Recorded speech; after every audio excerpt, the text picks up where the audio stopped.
Je m'appelle Omar S. Je suis un imam, un serviteur d'Allah, un homme de foi qui a consacré sa vie à guider les autres pendant des années.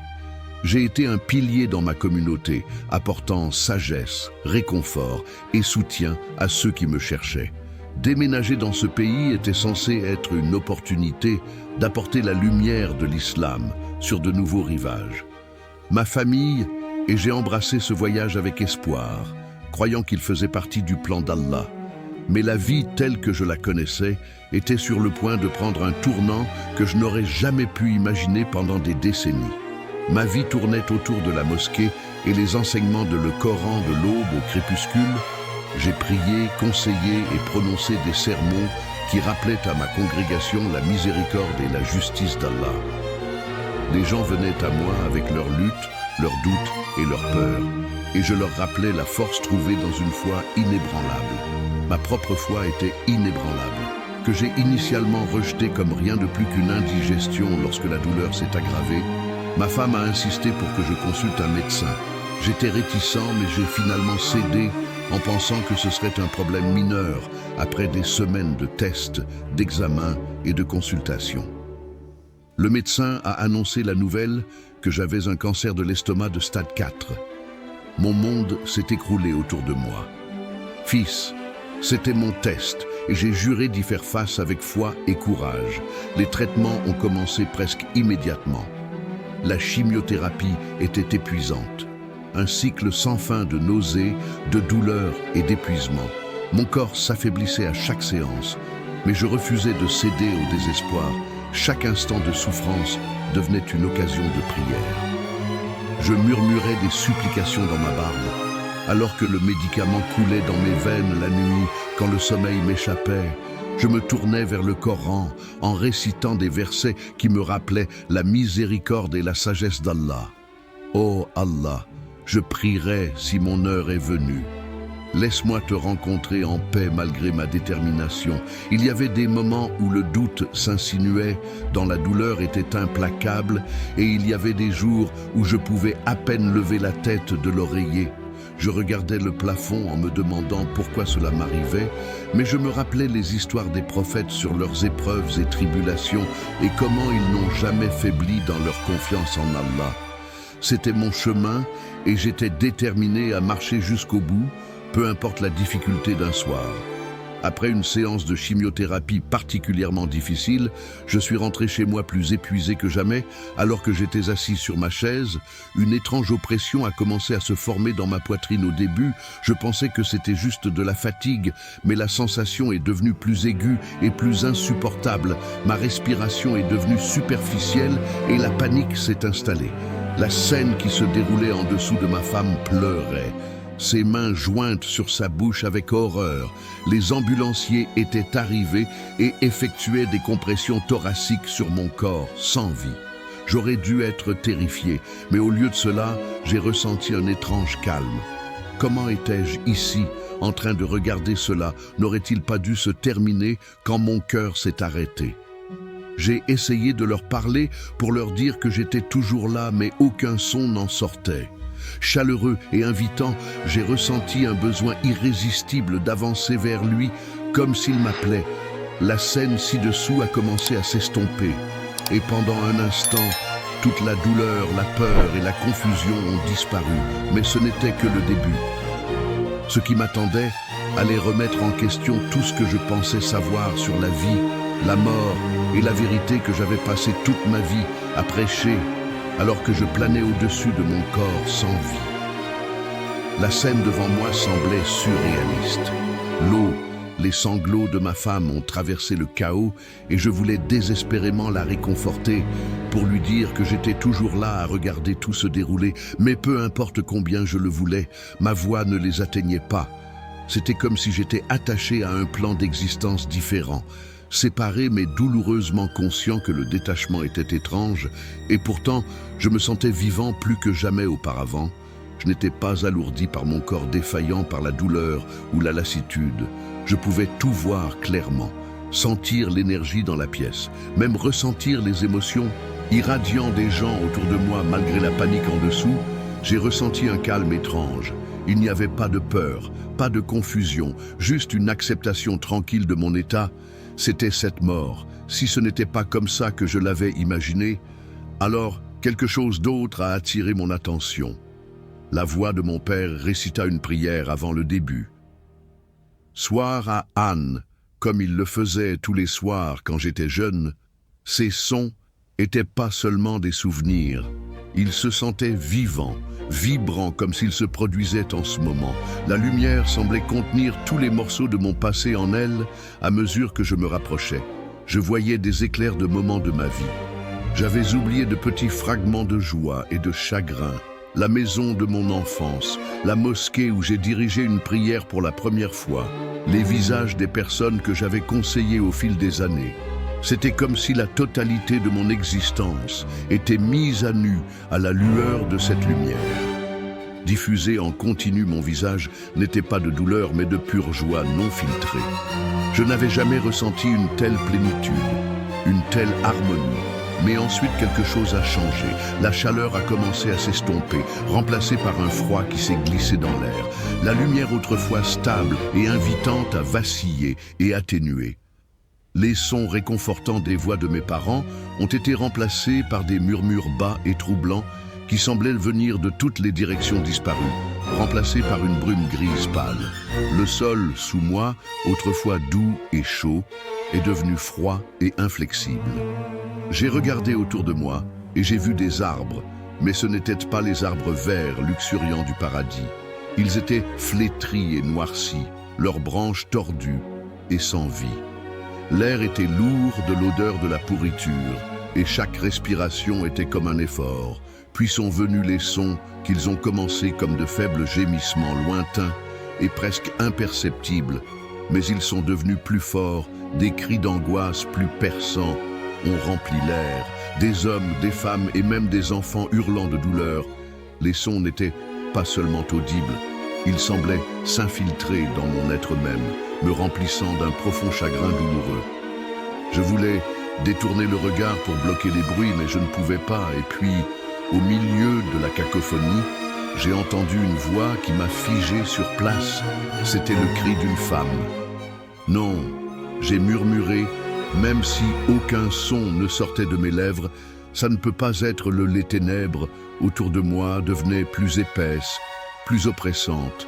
Ce n'était pas seulement l'absence de lumière, c'était une présence, un vide qui semblait vivant, s'enroulant autour de moi. Il m'étouffait en appuyant sur ma poitrine jusqu'à ce que je sente que je ne pouvais plus respirer. Je voulais crier pour courir, mais il n'y avait nulle part où aller au milieu de ces ténèbres. Une voix profonde et résonnante parlait, ce n'était pas comme les murmures, c'était clair et commandant vibrant au plus profond de mon être. Omar, il disait que tout serait maintenant révélé. La voix envoyée frissonne. Ma colonne vertébrale n'était pas en colère, mais elle portait un poids, un pouvoir qui me faisait me sentir petit et insignifiant. Je ne comprenais pas ce que cela signifiait, mais je savais que quoi qu'il arrive ensuite, cela changerait tout. Ce n'était plus un lieu de paix, c'était un lieu de jugement et j'étais en son centre. Ça sonne juste, il portait un poids, une angoisse insupportable qui s'infiltrait dans mon âme même. L'air était épais, avec l'odeur de la décomposition et chaque respiration ressemblait à une inhalation de feu et de cendres.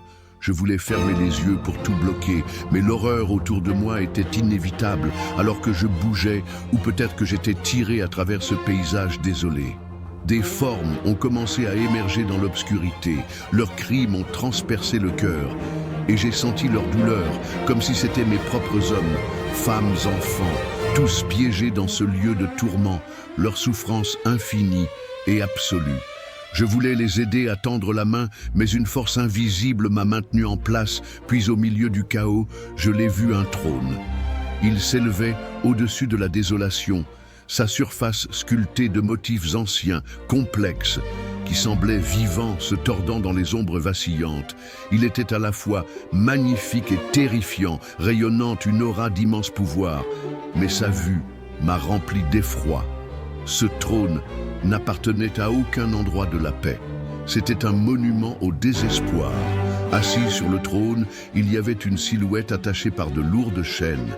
Les chaînes enroulées autour de leurs poignets et de leurs chevilles étaient incroyablement épaisses. Leur poids tirant la silhouette vers le bas, leur tête pendait bas, obscurcissant leur visage et leur posture était celle d'une défaite totale. Je ne pouvais pas détourner le regard, même si la peur serrait mon cœur. Yusuf, la même silhouette que j'avais. J'ai parlé d'innombrables fois dans mes sermons. L'homme dont l'histoire d'épreuves et de pardon avait inspiré des générations, mais le voilà, enchaîné et triste, ses yeux remplis de douleur et de regrets. Non, j'ai murmuré même si ma voix était à peine audible dans cet endroit, ce n'est pas possible, crier pour exiger des réponses. Mais mon corps a refusé de le faire obéir. Tout ce que je pouvais faire, c'était rester là. Paralysé par le poids de ce que je voyais, cela devait être une erreur. Je pensais qu'il n'avait pas sa place ici. C'était un prophète, un élu. Pourquoi est-il dans ce lieu de tourment? Les questions tourbillonnaient dans mon esprit, toutes plus douloureuses les unes que les autres. J'avais mal compris tout ce en quoi je croyais. Cria finalement ma voix. Breaking free. Je ne comprends pas pourquoi est-il ici, pourquoi suis-je ici? Ce n'est pas comme ça que c'est censé être. La voix n'a pas répondu, mais l'obscurité autour de moi a commencé à changer. Les visions sont apparues, tourbillonnant comme de la fumée, avant de se solidifier en des scènes vives. J'ai vu des moments de ma propre vie où j'avais prêché sur la foi et le salut, des moments où j'avais réconforté les autres avec des paroles d'espoir. Mais ensuite, les scènes ont changé. J'ai vu des moments où j'avais oublié, des moments où le doute s'était glissé dans mon cœur, où j'avais remis en question les choses même que j'avais enseignées aux autres. Ces doutes, bien que fugaces, se tenaient maintenant devant moi, comme des vérités indéniables. Pourquoi cela se produit? J'ai demandé, ma voix tremblante, je t'ai servi, je t'ai consacré ma vie, pourquoi on me montre cela? La voix a parlé encore plus doucement cette fois, mais non moins puissante. Tu as toujours cherché la vérité, Omar, mais l'as-tu vraiment trouvée? Tu m'as vraiment connu. La question m'a frappé comme un coup de foudre. Bien sûr, je connaissais Allah. J'avais passé toute ma vie dans la dévotion envers lui. Mais alors que la voix résonnait dans mon esprit, j'ai réalisé que je ne m'étais jamais vraiment posé cette question qui est Allah. Qu'est-ce que cela signifie? Pour vraiment le connaître, les doutes que j'avais enfouis au plus profond de moi ont commencé à faire surface et j'avais l'impression que ma fondation même s'effondrait. Je me suis retourné vers le prophète Youssef, désespéré de trouver des réponses, mais son regard était inébranlable, rempli d'un chagrin qui reflétait mon propre chagrin. Les larmes coulaient sur mon visage alors que je tombais à genoux. Inébranlable maintenant, je me sentais fragile et incertain. Tout ce que j'avais cru, que tout ce que j'avais prêché était remis en question. Je me sentais abandonné, perdu dans un endroit où même les prophètes semblaient souffrir alors que je m'agenouillais là, brisé et confus. La voix parla une dernière fois, Omar. La vérité est avant que tu aies le courage d'y faire face. Confusion. La voix est revenue plus profonde et plus résonnante qu'avant. Elle semblait venir de partout et de nulle part, se répercutant au plus profond de mon être qui est Dieu. Elle a demandé les mots, résonnant sans fin dans le vide. La question m'a frappé comme un coup qui est Dieu. Je me suis répété mon esprit à toute allure. J'avais passé toute ma vie à prêcher sur Allah, guidant les autres pour comprendre sa miséricorde, sa justice, sa toute-puissance. Mais ici, dans cet endroit étrange, cette question me paraissait différente, plus lourde, plus aiguë, comme si elle transperçait tout ce que je pensais savoir. Mes lèvres ont bougé pour répondre, mais aucun mot n'est sorti. La voix a continué sans relâche. Que savez-vous vraiment de moi? Avez-vous déjà remis en question ce que vous croyez, ou avez-vous simplement accepté la vérité qui vous a été donnée? Insistant sur qui est Dieu avant même que je puisse tenter une réponse, l'obscurité autour de moi s'est transformée en formes tourbillonnantes qui ont commencé à prendre de la clarté. Les formes sont devenues des scènes vives. presque tangibles. Le premier était celui d'un temple grand et imposant, ses murs ornés de sculptures de figures étranges. Les gens étaient rassemblés là, s'inclinant devant les idoles, leurs visages remplis de révérence. J'ai immédiatement reconnu cela. C'était l'Arabie pré-islamique, le temps de l'ignorance djella, avant les révélations du prophète. Les idoles se tenaient en cercle, chacune grotesque et sans vie, mais vénérées comme s'ils détenaient un pouvoir divin. Je connaissais ces personnages grâce à l'histoire que j'avais souvent racontée dans mes sermons Allat al-Uzza et Manat, les faux dieux des Arabes. Mais ensuite, la voix parla à nouveau, traversant la scène où était Allah dans cet endroit. Omar n'était-il pas parmi ces dieux priés à leur côté? Mon cœur s'emballait. À des moments de grand besoin, pourtant, ils adoraient toujours des idoles. Ce fait historique m'avait toujours semblé lointain, une relique d'ignorance qui avait été corrigée par le message du prophète. Mais ici, dans cette vision, cela semblait étrangement proche, inconfortablement réel. La scène a encore changé maintenant. J'ai vu une terre différente, un peuple différent.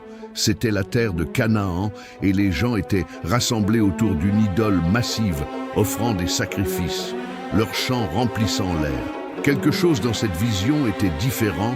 Alors que je regardais de plus près, j'ai vu une inscription gravée dans la base de l'idole. Elle disait « El El ». J'ai murmuré, ma voix tremblante, que ce nom était familier. C'était l'ancien mot sémitique pour Dieu, utilisé en hébreu et arabe de la même manière. La réalisation m'a frappé comme un éclair.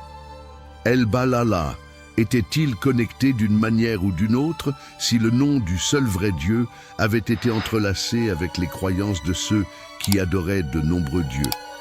La voix a parlé à nouveau, perçant mes pensées. Vous n'avez jamais demandé à Omar. Vous ne l'avez jamais. J'ai cherché les réponses. Vous avez accepté ce qui vous a été donné sans poser de questions. Mais maintenant, vous devez affronter la vérité. Je voulais la nier pour repousser les doutes tourbillonnant dans mon esprit. Mais les scènes continuaient à se produire, chacune plus troublante que la dernière. J'ai vu la Kaaba telle qu'elle était avant l'islam, entourée d'idoles. Ça semblait bien briller. Leurs mots nets et clairs. La voix a parlé à nouveau. Vous êtes-vous déjà demandé, Omar, qui est Allah? Qu'est-ce que cela signifie de le connaître vraiment? Les larmes coulaient sur mon visage alors que je serrais ma tête. Arrêtez. J'ai pleuré, s'il vous plaît. Arrêtez. Je ne peux plus supporter ça, mais la voix n'a pas cédé.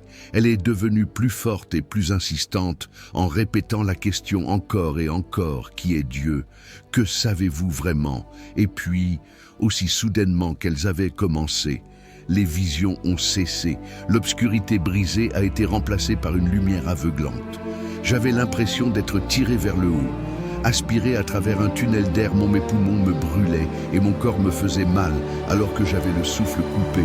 Mes yeux se sont ouverts et je me suis retrouvé à regarder le plafond d'une chambre d'hôpital. Les bruits du monde revenaient précipitamment. Les machines bipaient, les voix étouffaient le bourdonnement des lumières fluorescentes. J'étais de retour. Mon corps faible et fragile me semblait étranger, comme si je le portais pour la première fois. Le personnel médical s'affaire autour de moi. Mon esprit était toujours dans cet endroit. J'entendais toujours cette voix qui est Dieu. La question résonnait sans fin dans ma tête, refusant de me laisser partir. J'étais revenu à la vie, mais je n'étais plus le même. Les doutes qui avaient été implantés dans cet endroit d'un autre monde persistaient, rongeant les bords de ma foi.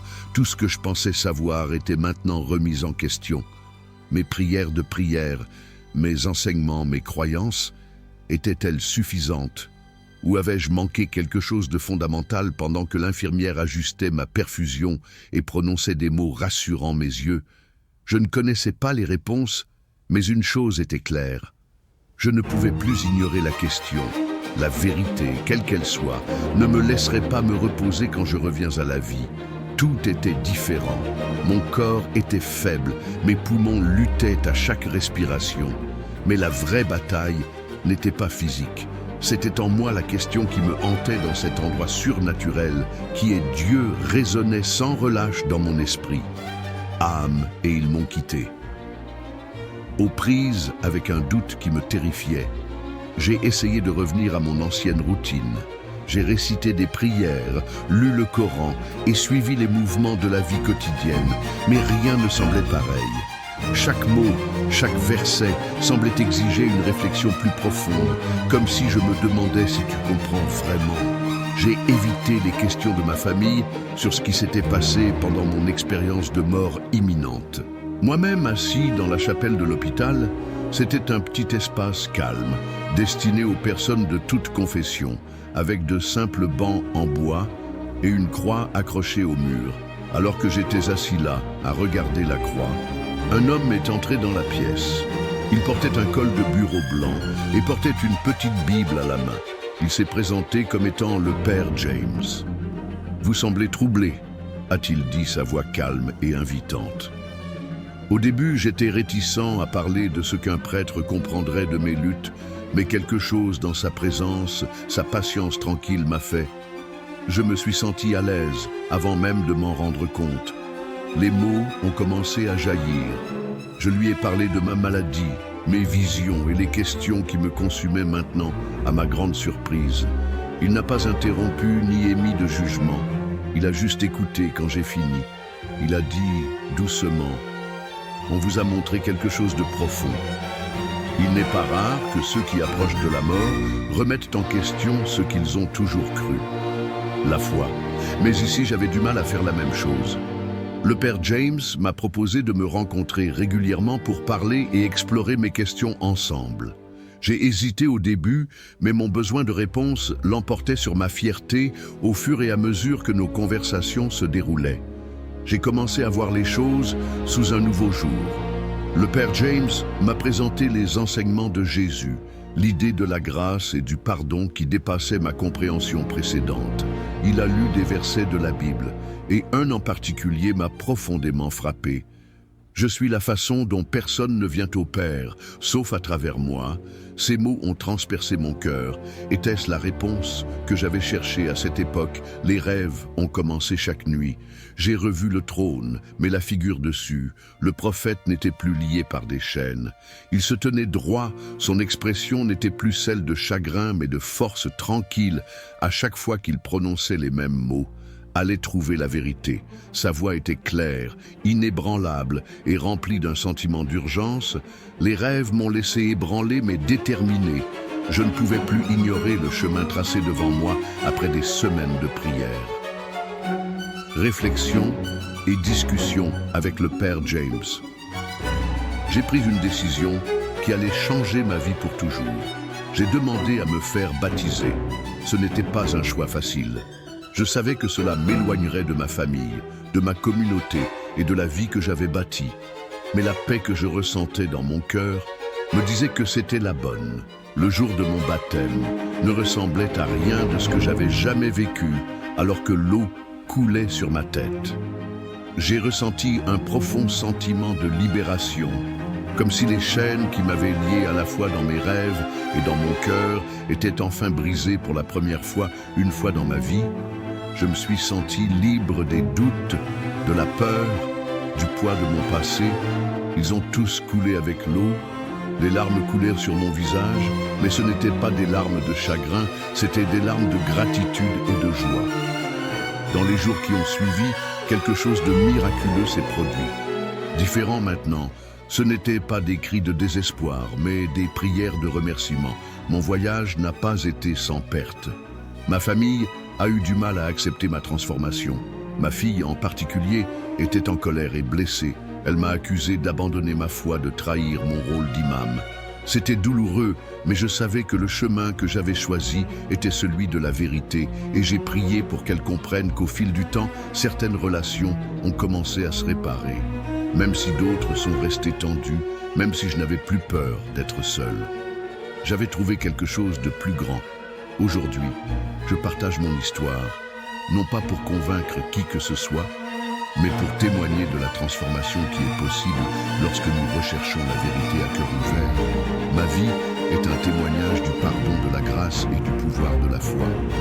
Je ne prétends pas avoir toutes les réponses, mais je sais que la paix, je ressens maintenant la joie qui remplit mes journées, ne ressemble à rien de ce que j'ai jamais connu. Si vous êtes arrivé jusqu'ici, merci d'avoir écouté mon histoire. Si elle vous a touché de quelque manière que ce soit, veuillez aimer, partager et vous abonner à notre chaîne pour plus d'histoires incroyables de transformation et de foi. Consultez nos autres vidéos pour des voyages plus inspirants et rappelez-vous que la vérité vaut toujours la peine d'être recherchée.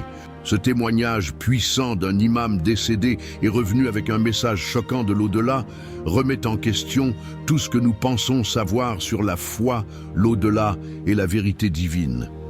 Son expérience de mort imminente révèle que la réalité de Dieu dépasse de loin la compréhension humaine et sa vérité n'est pas limitée par les frontières religieuses. Cette histoire rappelle que ce qui compte le plus, ce ne sont pas seulement les pratiques religieuses, mais la sincérité de notre cœur dans la recherche de Dieu. La rencontre de l'imam dans l'au-delà soulève de profondes questions sur notre cheminement spirituel. Cherchons-nous vraiment la vérité ou suivons-nous simplement les traditions sans poser de questions?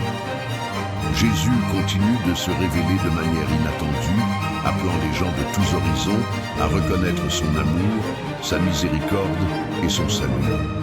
Si ce témoignage vous a touché, prenez un moment de réflexion. Est-ce que je cherche vraiment Dieu de tout mon cœur? Suis-je ouvert à sa vérité, même si elle remet en question ce que j'ai toujours cru? Ce témoignage m'a profondément ému, car cela montre que Dieu se révèle à ceux qui le recherchent sincèrement, quelle que soit leur origine.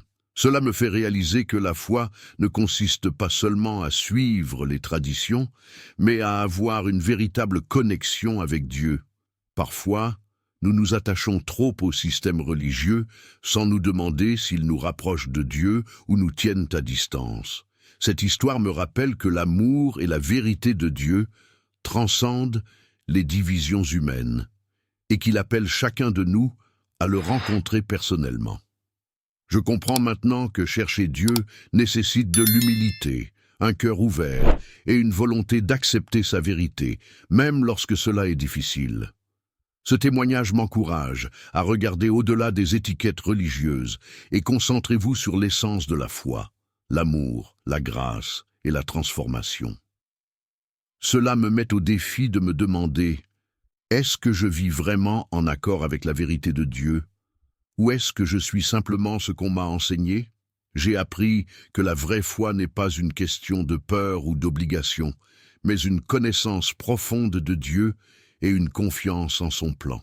Surtout, cette histoire me rappelle que Jésus continue de se révéler à ceux qui sont prêts à écouter et que le reconnaître mène à la paix et au salut éternel. Prière pour terminer la vidéo. Seigneur Tout-Puissant, merci d'avoir révélé ta vérité à ceux qui te cherchent avec sincérité.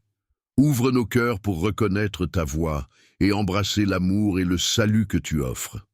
Aide-nous à te chercher non seulement à travers les traditions, mais à travers une relation authentique et vivante avec toi. Donne-nous l'humilité d'accepter ta vérité, même lorsqu'elle remet en question notre compréhension. Que ta lumière nous guide sur le chemin de la foi et que nous soyons toujours ouverts à ta présence. Transforme nos cœurs, renforce notre confiance en toi et conduis-nous à la vie éternelle dans ta grâce. Nous nous abandonnons à toi, Seigneur, et demandons sagesse, clarté et foi inébranlable. Au nom de Jésus, nous prions. Amen. Abonnez-vous pour des témoignages plus inspirants et des révélations puissantes sur la foi et la spiritualité. Que Dieu vous bénisse abondamment. Sparkles.